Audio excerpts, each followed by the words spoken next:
اس کو آپ اگر برے لفظوں سے یاد کریں تو ہائبرڈ نظام کہہ دیں، دوگلا نظام کہہ دیں آپ، اگر اچھے معنوں میں یاد کریں تو ون پیج کہہ دیں۔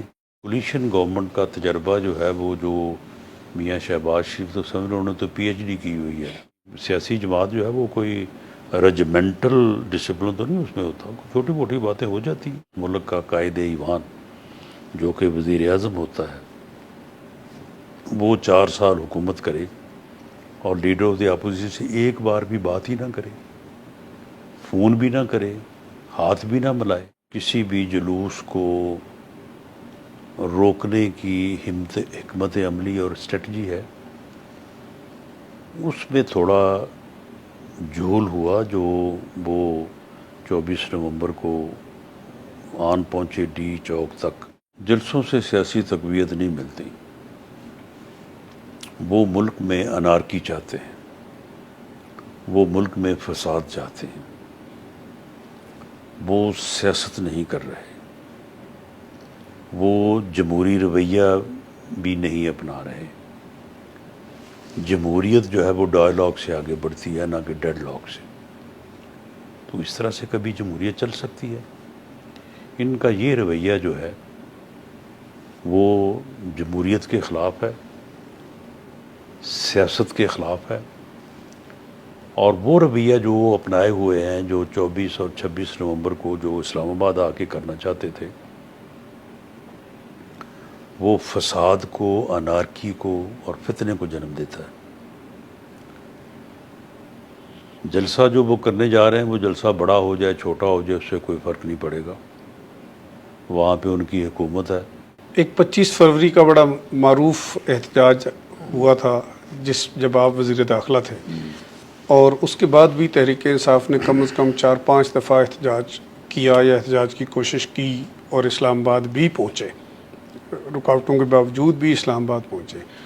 اس کو تحریک انصاف کی کامیابی مانا جائے یا حکومت یا وزیر داخلہ کی کمزوری مانا جائے؟ نہیں، اس میں صرف جو ہے وہ جو کسی بھی جلوس کو روکنے کی حکمت عملی اور اسٹریٹجی ہے، اس میں تھوڑا جھول ہوا جو وہ 24 نومبر کو آن پہنچے ڈی چوک تک۔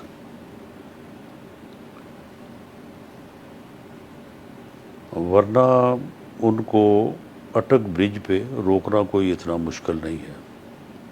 یہ بتائیے کہ پیپلز پارٹی آپ کی اتحادی ہے اور مسلم لیگ نون ظاہر حکومت میں ہے، اور اس پورے جو اس وقت نظام حکومت ہے اس کو ہائیبریڈ یا سپر ہائیبریڈ کا نظام دیا جاتا ہے۔ آپ بھی سمجھتے ہیں کہ یہ نظام کامیاب نظام ہے یا اس میں مزید بہتری آ سکتی ہے؟ دیکھیں، پوری دنیا میں عسکری اور سیاسی قیادت جو ہے وہ ایک رسپیکٹ فل جو ہے وہ رشتے میں، ارینجمنٹ میں اگر ملک کی خدمت کریں تو پھر ہی ملک جو ہے وہ آگے بڑھتا اور ترقی کرتا ہے۔ اور ایسا ساری دنیا میں ہے کہ عسکری اور سیاسی قوتیں جو ہیں وہ ایک دوسرے کے مخالف سمتوں میں نہیں ہوتی، بلکہ وہ ایک ہی سمت میں ہوتی ہے، اور ہر معاملے پہ جو بھی رائے ہوتی ہے اس کو وزن دیا جاتا ہے۔ امریکہ میں بھی پیٹاگون کی رائے ہوتی بھی ہے اور اس کو وزن بھی دیا جاتا ہے۔ تو اس کو آپ اگر برے لفظوں سے یاد کریں تو ہائبرڈ نظام کہہ دیں، دوگلا نظام کہہ دیں آپ، اگر اچھے معنوں میں یاد کریں تو ون پیج کہہ دیں۔ نواز شریف صاحب ان کے بارے میں ایک تاثر ہے کہ وہ بالکل موجودہ سسٹم سے، حکومت سے لا تعلق ہیں، خاموش ہیں۔ کہیں ایسا تو نہیں ہے کہ وہ یہ سمجھتے ہیں کہ ان کے ساتھ دھوکہ ہوا ہے؟ دیکھیں، انہوں نے الیکشن سے پہلے کہہ دیا تھا کہ میں اپنی پارٹی کی میجورٹی کے بغیر میں وزیر اعظم نہیں بنوں گا، کیونکہ کولیشن گورنمنٹ کے تقاضے کچھ اور ہوتے ہیں، اور کولیشن گورنمنٹ کا تجربہ جو ہے وہ جو میاں شہباز شریف تو سمجھ رہے، انہوں نے تو پی ایچ ڈی کی ہوئی ہے،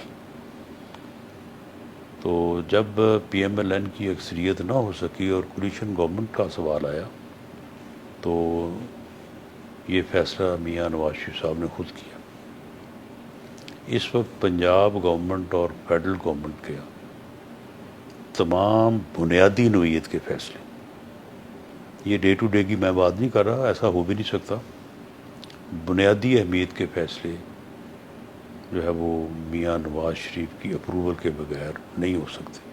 یعنی سیاسی جماعت جو ہے وہ کوئی رجمنٹل ڈسپلن تو نہیں اس میں ہوتا، چھوٹی موٹی باتیں ہو جاتی ہیں، تو اگر پیپلز پارٹی کو کوئی دوستوں نے کوئی بات گرم سرد کر لی ہے یا ہماری طرف سے بھی کسی سے ہو گئی ہے تو کوئی اس میں اتنا زیادہ کوئی پریشان ہونے والی بات نہیں ہے۔